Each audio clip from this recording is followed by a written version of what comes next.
Olá, estamos de volta no programa Caminho da Luz, na sua companhia.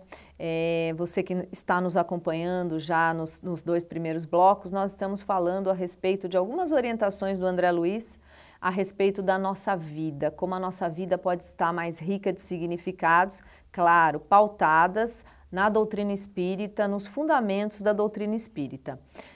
Carlinhos, ele diz assim, olha, que o Espiritismo tranquiliza você com respeito aos desajustes da parentela, isso é bem de André Luiz, né? Da parentela, da família, gente. Esclarecendo que o lar recebe não somente afetos, mas também os desafetos de existências pretéritas. Pois é, Soraya. Essa parentela, ou aqueles que nós chamamos de consanguíneos, irmãos do mesmo sangue, a família do mesmo sangue, que na realidade, né, na prática, senão aqueles que lá, né, se planejaram de vir juntos para tentar, de alguma forma, se ajudarem e também se enfrentarem, né?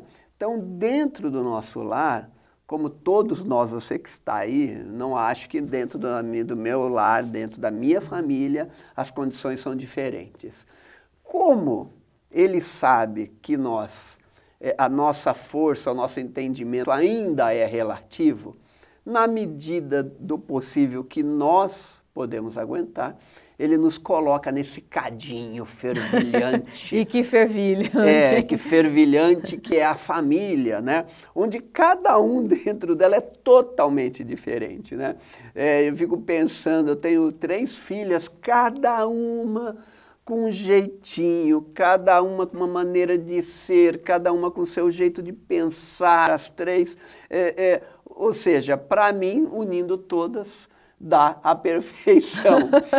Mas, separadamente, a gente sabe que uma necessita de algo enquanto o outro tem de sobra.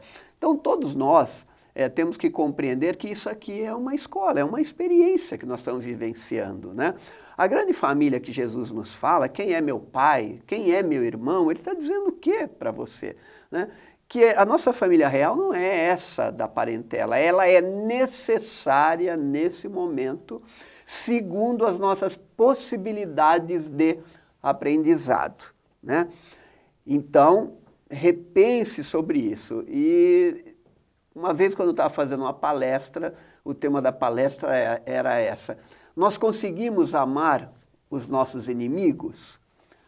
Aí eu perguntei, quem vocês acham que são seu marido, sua esposa, seus filhos, né? Aquele que você tem mais dificuldade? Você vai ter que amá-lo, não tem como.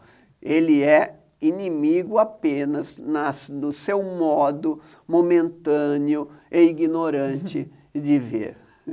Sem dúvida, é muito interessante porque, principalmente na casa espírita, as pessoas chegam buscando ajuda e buscando essa compreensão, né? Diz, mas eu não pedi para nascer com aquele pessoal, eu não tenho nada a ver com eles, não dá certo, não tem harmonia, não tem entendimento, não conseguimos, né? Esta família está junto porque a primeira, né, segundo os espíritos, o banco escolar é dentro de casa, né? A família é a célula que vai dar origem a todo o resto, até como a sociedade se regulamenta baseado na instituição familiar e tudo mais.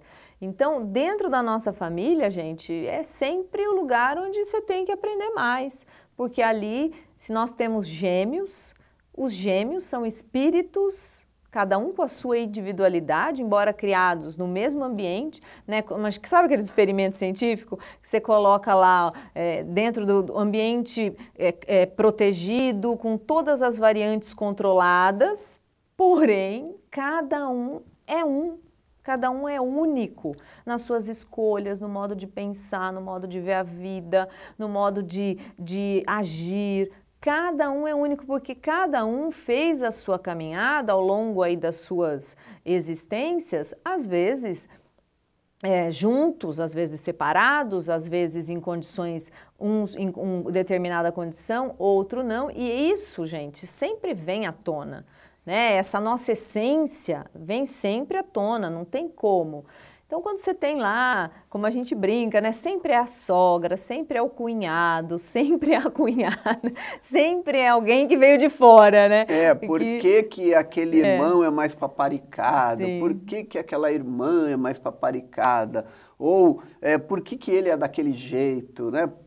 Então, cada um é um ser único, é um espírito único, que traz nele toda uma história, ele é o resultado de N vivências.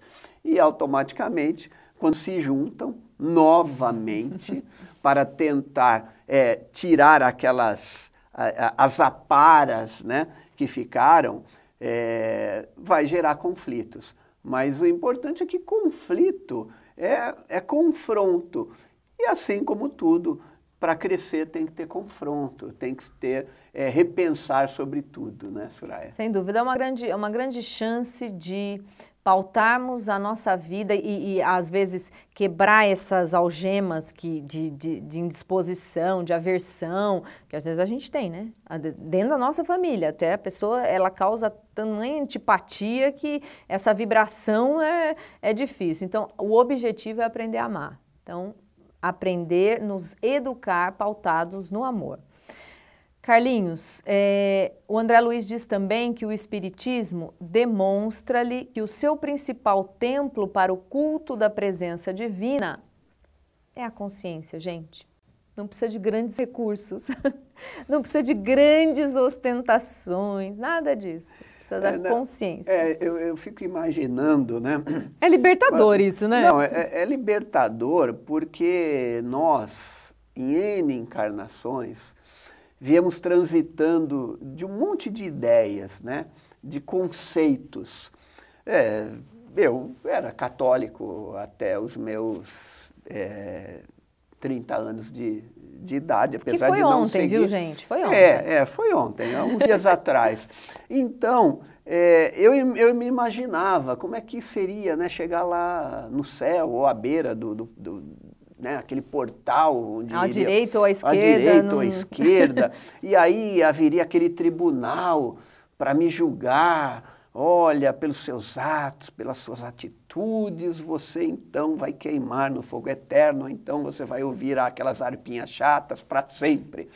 Lógico que não é isso, né? A doutrina espírita justamente nos liberta disso, que nos dá a condição de saber que cabe a nós e unicamente a nós a responsabilidade de repensarmos a nossa vida, repensarmos os nossos valores para que um dia possamos compreender as leis divinas, né? Aquilo que nos fará melhor.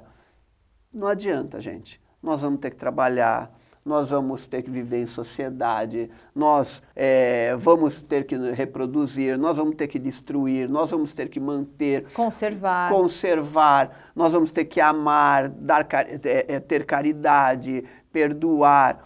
Ou seja, não há como esse templo, esse grande tribunal está dentro de cada um de nós. Não precisa do outro, de ninguém. Você é que fará o seu próprio julgamento e terá as mesmas oportunidades para rever tudo isso.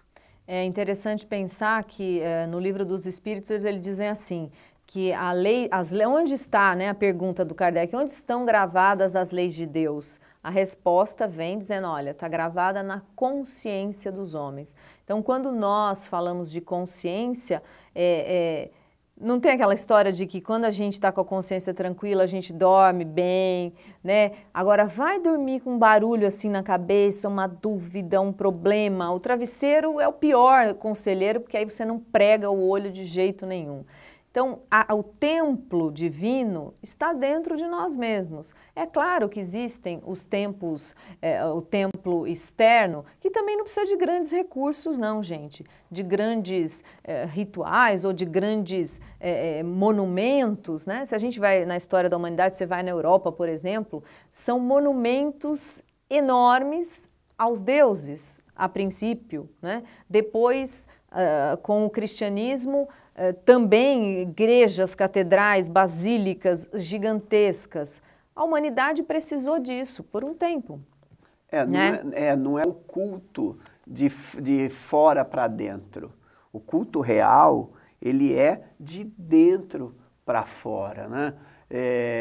Agora eu me lembrei de Spinoza na sua imanência de Deus, né? Ou seja, Deus está em nós.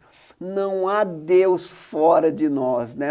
Às vezes as pessoas falam, Carlinhos, mas e o religare a Deus? Religião é o religare.